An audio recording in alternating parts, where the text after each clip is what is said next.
If anything happens after our death, that is also natural. Not created by God or the Buddha or anybody else. It is natural. Setting sun here this evening become the rising sun in another country. Exactly like this. When the life is departed from here,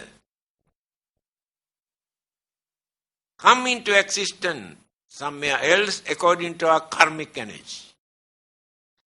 Nobody to handle that. Remember, life never dies. People are scared of death, not knowing what happened to them.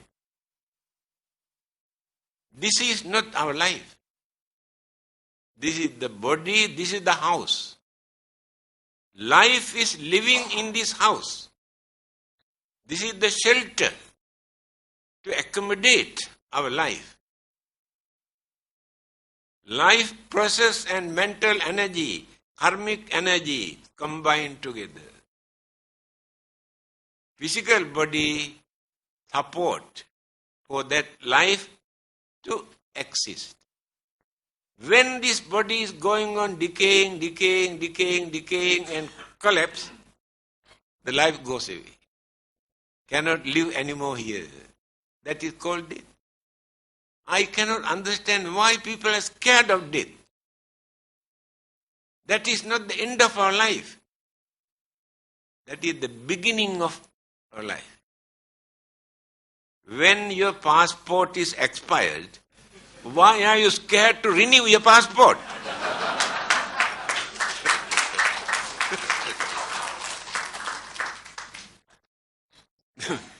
Please remember, life never dies.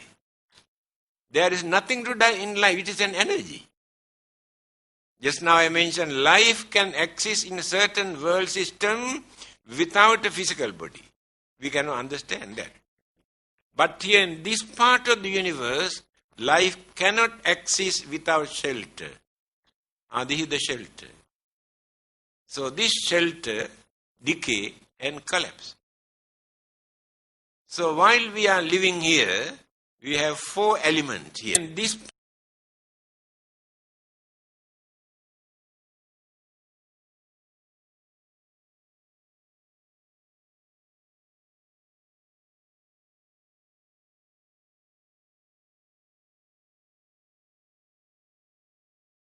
heat and what you call motion, solidity, fluidity. 4 elements are here. Then the mental energy, 4 kinds of mental energies combined together. Then the life started to function. After our death, 2 elements also immediately disappear. No heat, no wind, no breathing, no temperature. Disappear. Now remains only 2 elements here. If keep this for some times, fluid also disappear. There remain only solidity, bones. When you bury this, say after 75 years, dig and see nothing. Only earth. 4 elements absorb into the same element again. Then, when the life formation started in the mother's womb, these elements, cosmic energies, all those things support, combine, work together to build up. That is life. By knowing this, it is our duty to prepare while we are living here. If we depart from here without carrying anything in our hand for us to maintain our life, then the life becomes very miserable. Here in this part of the world, actually we are very fortunate. Because there is a saying of the Buddha in Mangala Sutra, Patirupa desa vasocha pubbecha kata punyata. Those who have done some meritorious deeds during their previous birth, they get the chance to be born in certain countries, certain places where they can maintain their life without facing so many troubles and problems and calamities and violence and disturbances. How fortunate we are. In certain countries, earthquake, volcanic eruption, millions of people dying and become, running here and there and searching. Then, 2 years ago, in Korea, North Korea, 2 million died without food. Go to certain other countries. Many people have no piece of cloth to cover their nakedness. Here in this country, before the Chinese New Year, people bring lorry load of old clothing and dump in the temple. When you open them, you can see most of them are not old, out of fashion. They throw them away. How we enjoy our life in this part of the world. Then, India. The temperature in certain areas, 60 degrees. Can you imagine? Here, when you come to 34, we grumble, cannot tolerate. 34. 60 degrees. 1,500 died last few weeks. Heat. And the winter, again, how many died during the winter? They cannot tolerate. So when you study one by one, compare with all the others, and countries where people are suffering in millions, like Iraq and many other countries. Violence, bloodshed, now still no food, no water, no light, no house, no job, nothing. 24 million human beings in Iraq suffering. Compare our way of life, how fortunate we are. That is why the Buddha says, those who have done some meritorious deeds in their life, they get the chance to be born in certain countries where they can lead their life peacefully. Only religion can tell us this. Scientists do not know anything about this. Religion can do many things which scientists cannot do. This is the most important thing. As human beings, we need a religion because we can understand the nature of our life. We can mold, we can prepare for the next existence. After that, again, we can start from there, but continuity is there. When you develop your knowledge, understanding, and the virtues and principles and morals, this will become your habit, your nature. After death, all these good qualities continue. Mental energy and the life process are absorbed into this. Therefore, it is not actually new life. Next one. Only elements and cosmic energies come and combine. But all the ingredients we have taken from here. Mental energy, life process, we carry from here. The Buddha has mentioned this. Viññānaṁ mātukuchismiṁ okkamati. When this one is rotten, our consciousness transmit, depart from here. In that consciousness, we have avidya, trusna, karma, upadana, bhava, craving and what you call ignorance and karmic energy and attachment, karma formation, all are in our consciousness. We do not know that. We think only mental energy.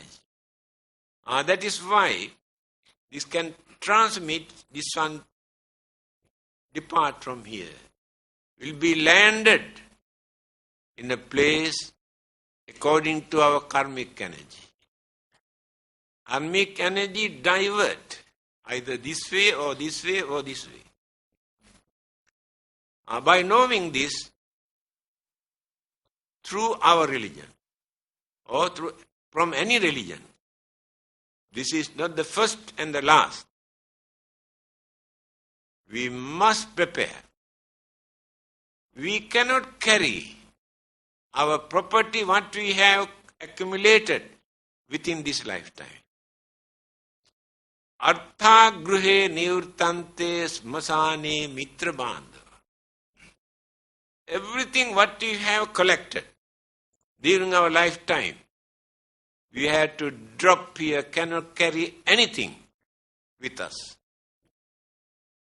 A very rich man who strongly believes that if people put anything into his coffin, he will get it back in the next life. Still there are some people. Do you know, during the Chinese funeral, I have seen, when the undertakers are going to close the coffin, they ask the family members to look at the wall, this side. Don't look at. Do you know the secret?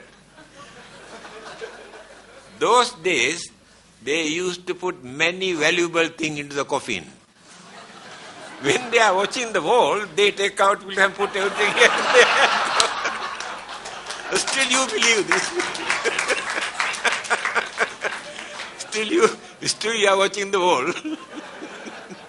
So, what happened? Very rich man who strongly believed that he can get back many things in the next life, he has given 100,000 to his doctor, 100,000 to his priest, I don't know which religion, and 100,000 to his lawyer. Asked them to put this money into the coffin in front of others. So this man is dead. 3 of them also came. Then the doctor. Yes, no doubt he has given me 100,000. He has not settled my medical bills. I have taken 25,000. And the balance he put in the coffin. Then the priest came. Yes, he has given 100,000. Do you know the place of worship in our, I cannot see church or temple, I cannot use the word, the leaking, I spent 30,000 to repair the roof. The balance I put. Then the lawyer came. You know, lawyers are very honest people. You know?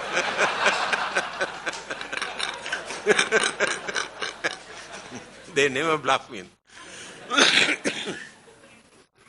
Lawyer came and scolded both. You have disappointed this poor man. Don't worry. I am going to replace what they have spent. And my 100,000 and what they have spent. He issued account pay cash check.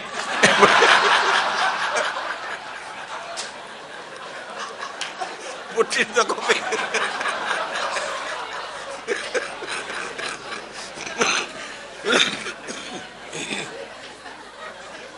And same thing will happen to you also if you believe that you get something hereafter, anything put in the coffin. You know, Chinese are very clever people. They are the only people who could manage to open a bank in the hell. that Americans who have landed on the moon still could not open a bank in the helmet.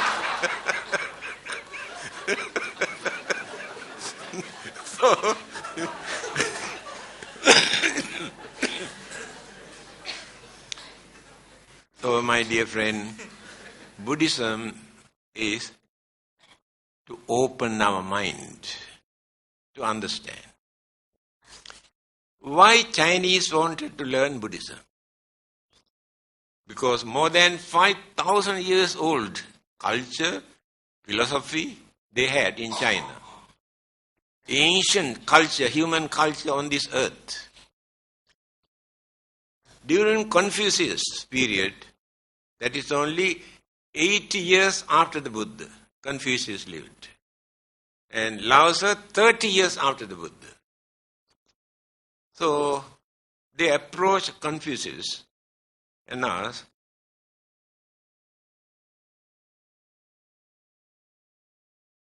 is there any life again after our death? Confucius said, still we have not learned what this life is. How do we know whether there will be another life? So they could not satisfy with that. Another group came and asked, is there anything that we can do for our departed ones? Confucius said, still we have not learned how to fulfill our duty with the living one. What can we do for the dead one? That is why they have decided to go to India. 2,000 years ago, they have taken so much of troubles and pains. Do you know the going from China to India at that time, by crossings and rivers and desert and jungles and such a long period. If 50 people started, maybe 20 people reached there, others died on the way. But they had courage. After going there, they studied, they observed very carefully how they practice religion. Because there were 3 religions very active. Hinduism, Jainism and Buddhism. Observe very carefully how they practice these 3 religions. Then they noticed to practice Hinduism or Jainism, they must follow Indian tradition, Indian custom, Indian way of life. Otherwise they cannot practice. But to practice Buddhism, it is not necessary to follow Indian tradition. That means Chinese knew it is not necessary for Chinese to become Indians to practice Buddhism.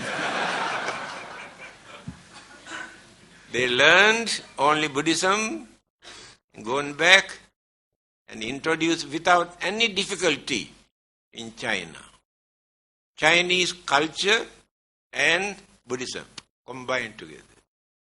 No difficulty. But other religions, no one can practice in this way. Now if you become the follower of another religion tomorrow, there are many things you have to give up. They say cannot. According to our religion, you cannot eat this, you cannot go there, you cannot do this. But if others come and join into Buddhism, there is nothing to change. If they are not doing any wicked and cruel and immoral things, nothing else for them to change. That means the Buddha has given due credit to culture and tradition.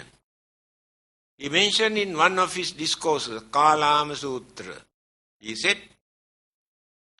if your culture and traditions are meaningful, significant, don't think these are age-old tradition. Follow them. If they are meaningless, useless, don't follow them thinking this is our own tradition. This is the advice given by the Buddha. So Chinese, let us take Malaysia. Up to 14th century, here, Malaya, only two religions, Buddhism and Hinduism. When the chief of Malacca, I heard he was a Hindu, embraced Islam. After that, the whole country became a Muslim country. Even the name of Buddhism completely disappeared from this country. Nearly 500 or 600 years. Then Chinese started to migrate 19th century, 20th century and settle down here. They are the ones who have started Buddhist way of life in Malaya. After that, of course, they followed only Chinese tradition, Chinese culture, Chinese way of life to practice Buddhism. Then Sri Lanka, Thailand, Burma, they also come and join with them, then modified. The Buddhism that we are practicing in this country today, mixture of Chinese, Sri Lankan, Thai and Burmese. Today 19% the population follow this religion. Second major religion in this country. So, the freedom that we have to think freely and to follow our traditions and customs freely and religious belief not as law or commandment, but not because of fear of punishment, but knowing these things are wrong, immoral, wicked, harmful, then we try not to do. We try our best not to do through our understanding. Again, certain things are very important to release others' suffering. Suffering from sicknesses, old age, poverty and fear and worries. It is our duty to release them. It is our meritorious deed. Not simply by worshipping and praying. Meritorious deed. There was a well-known Hindu, Swami Vivekananda, well-known name all over the world. One day, when he visited a place, he saw a group of people in front of an image, beating drums and blowing trumpet, burning incense and singing and singing. Then he came and asked, what are you doing here? Then they told, we are praying and worshipping to this God for blessing. Then Vivekananda said, throw away all this rubbish. Do you think you can bluff God beating your drum and blowing your trumpet? Throw away all this rubbish. Go out. There are so many who need your service, who are having sicknesses, who are dying, who are starving, who have no shelter. Go and do something to release their suffering. Then you get the blessing from God. Not by beating your drum. The Buddha also wanted to introduce this type of religious way of life. You can say you worship, you can say you pray, you can say you perform also rites. Buddha was not interested in all those things. If you try to be good, if you try to do good for the well-being of others, then you really respect the Buddha, you follow the Buddha, then you are real Buddhist. You are following real religious way of life.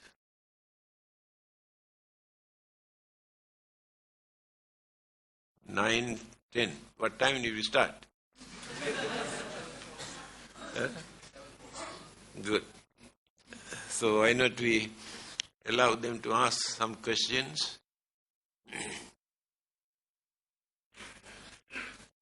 Thank you, Chief Reverend. We shall now open to the floor for questions and answer. Please use the two mics provided in the house. Books. Buddhists.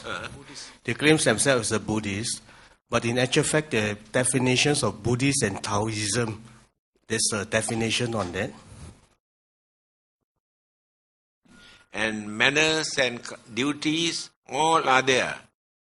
Therefore, whatever they practice, they cannot do away with them.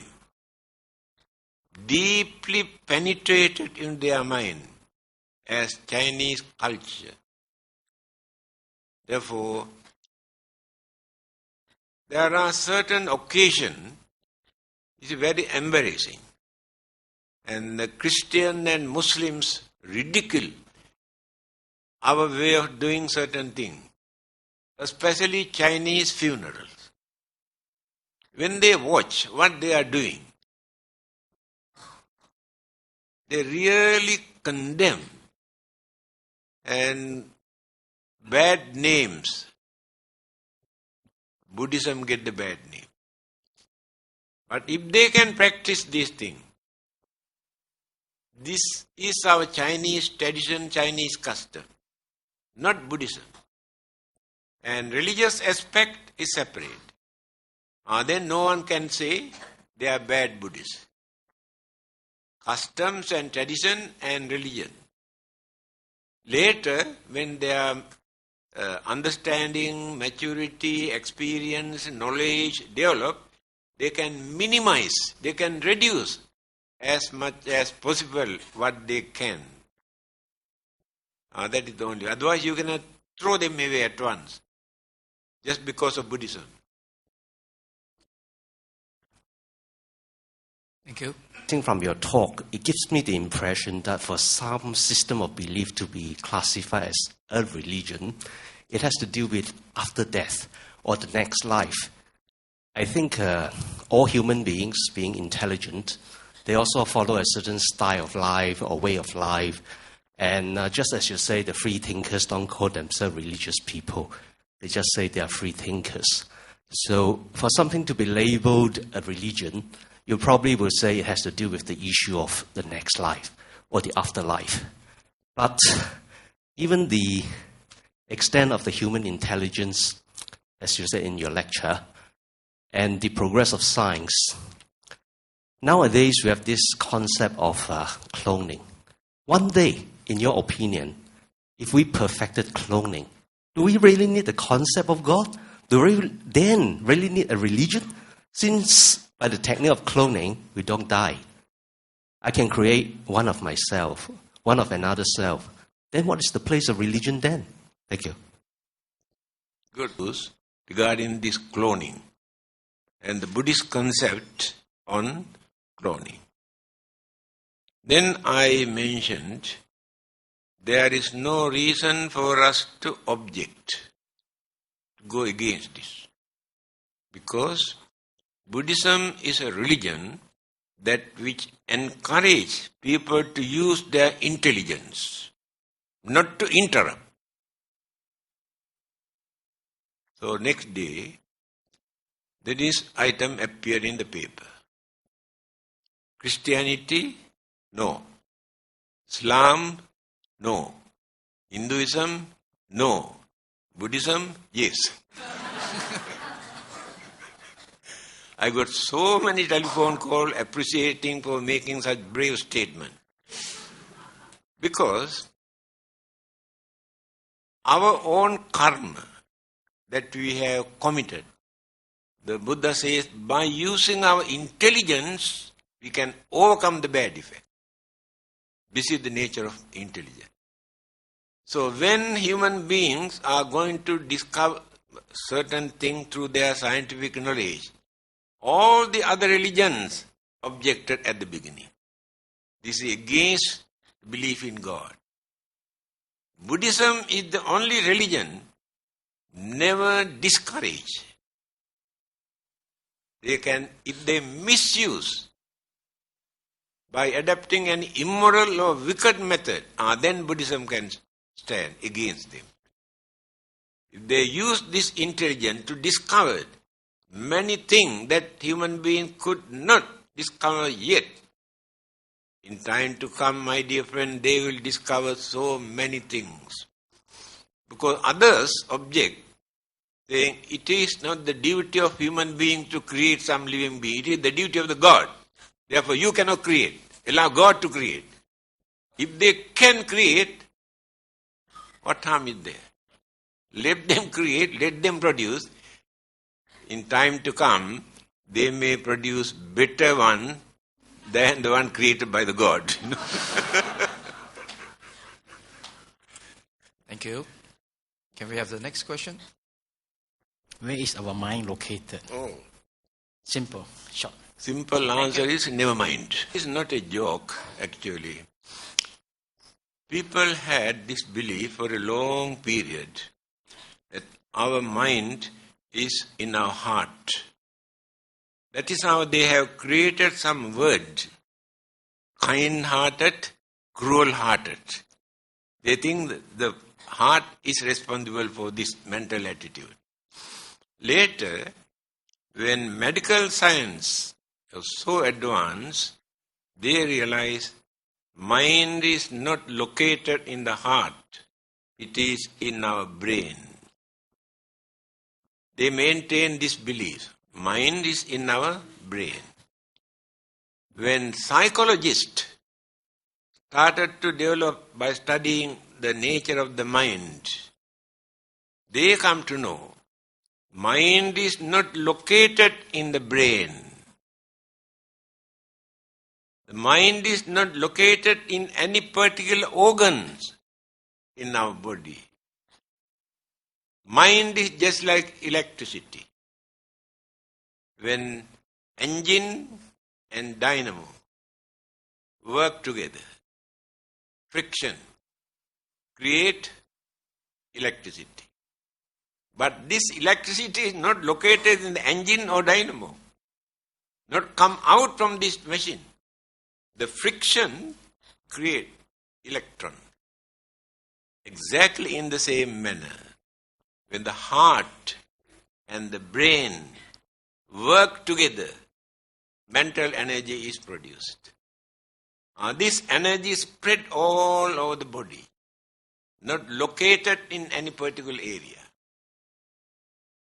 The Buddha, he mentioned about the mind.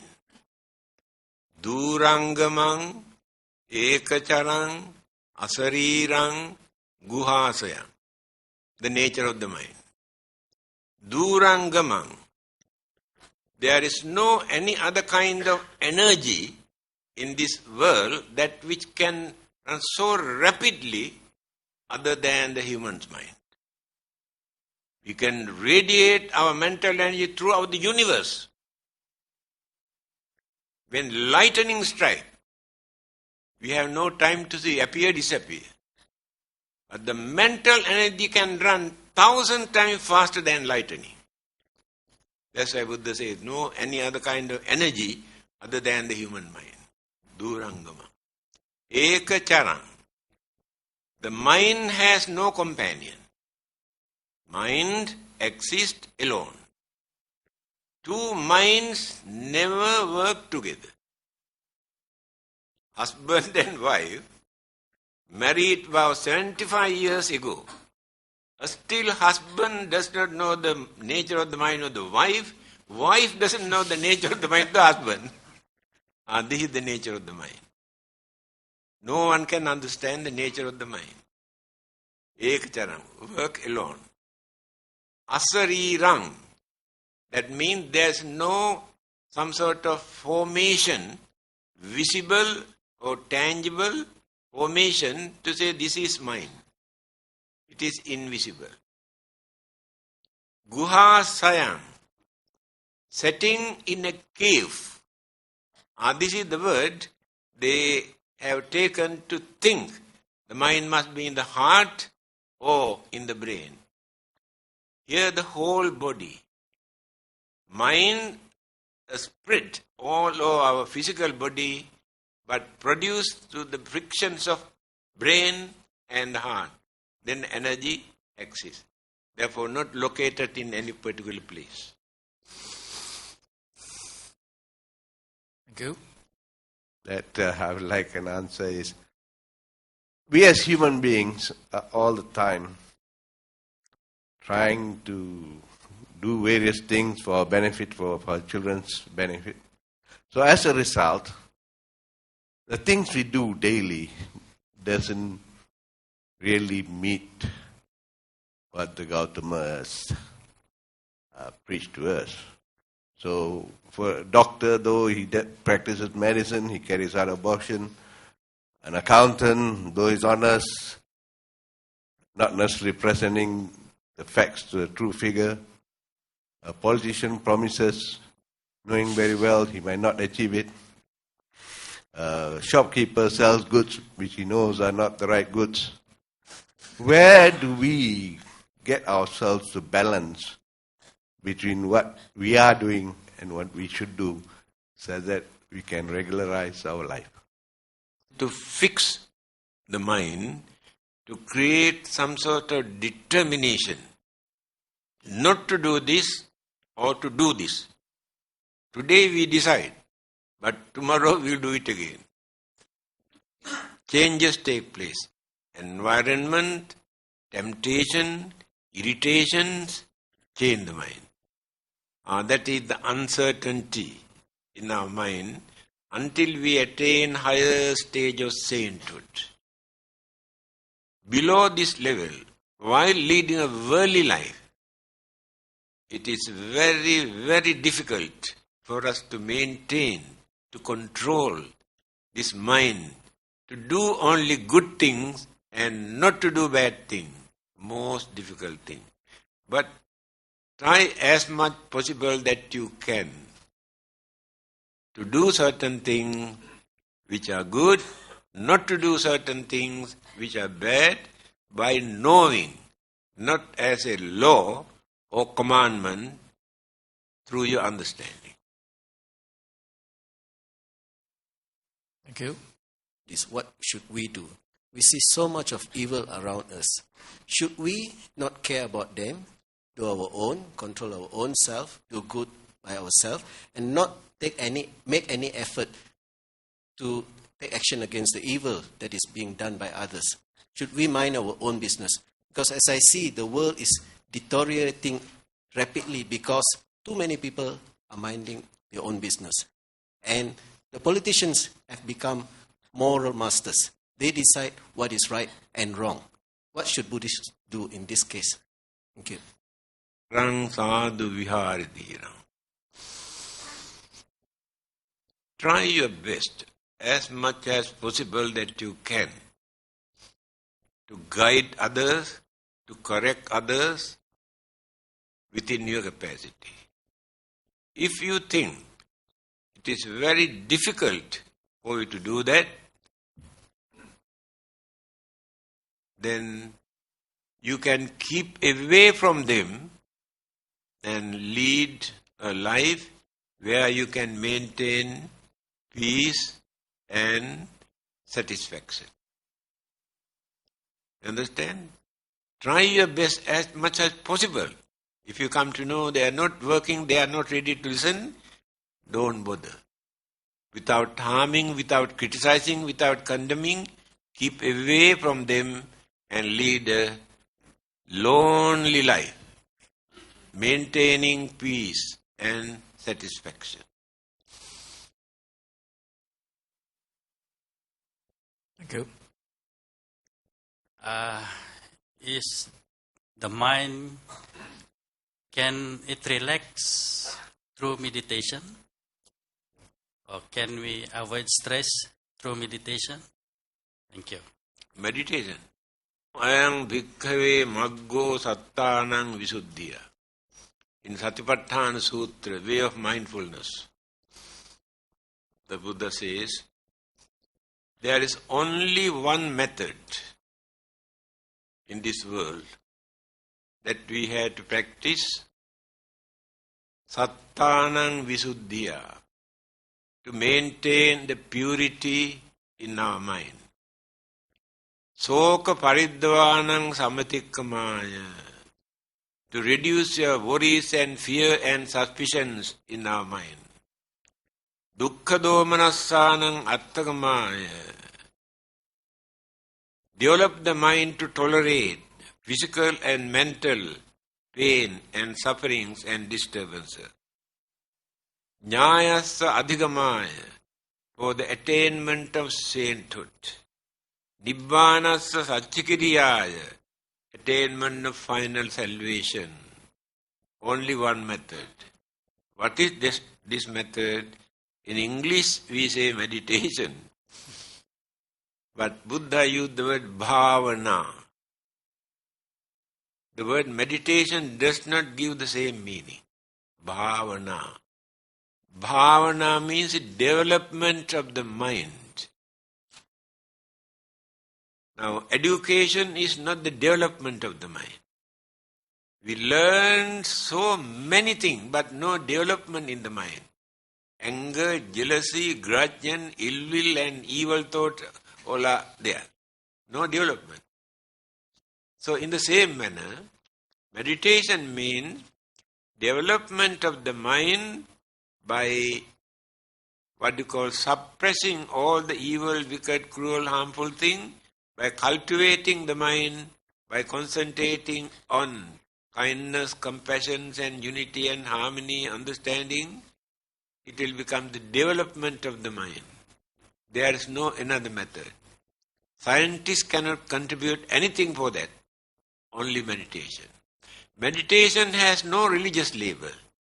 We cannot say Buddhist meditation, Hindu meditation, Christian meditation, or Muslim. Meditation is meditation. Meditation is just like medicine. We can give any label, but medicine is medicine. Anyone can practice meditation without any religion. Don't try to glorify. Our method is higher than others. Our vipassana is higher than samatha. Samatha is higher than vipassana. They try to glorify and mislead, create misunderstanding. So that is the only method. There's no another method. Thank you. We have time. Us on the Buddhist view on the feature of trance. As I have experienced in Christianity, in Islam, as well as Hinduism, people used to fall into trance. Does Buddhism have this sort of feature? Thank you. If you get into trance. People, they fall into trance, isn't it? So what is your view on this sort of features? Yes, Buddhism has explained actually.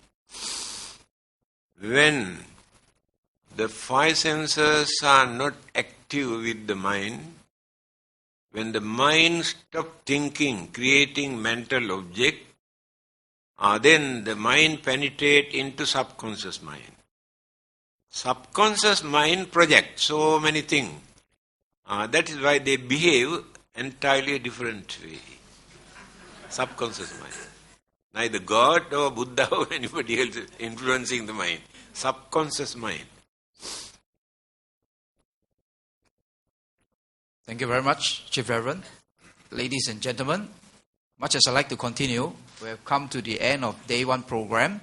Sabbitiyo vivajjantu sabbirogo vinasatu mate bhavattvantarayo sukhi digayuko bhava bhavatu sabba mangalang rakkhantu sabba devata sabba buddhanubhavena sada sutti bhavantu te bhavatu sabba mangalang rakkhantu sabba devata Sabba dhammanubhavena sada sutti bhavantu te bhavatu sabba mangalang rakkhantu sabba devata sabba sanghanubhavena sada sutti bhavantu te nakkhatte akkabhutanang papagga nivarana Parittassanubhavena hantva te samupaddave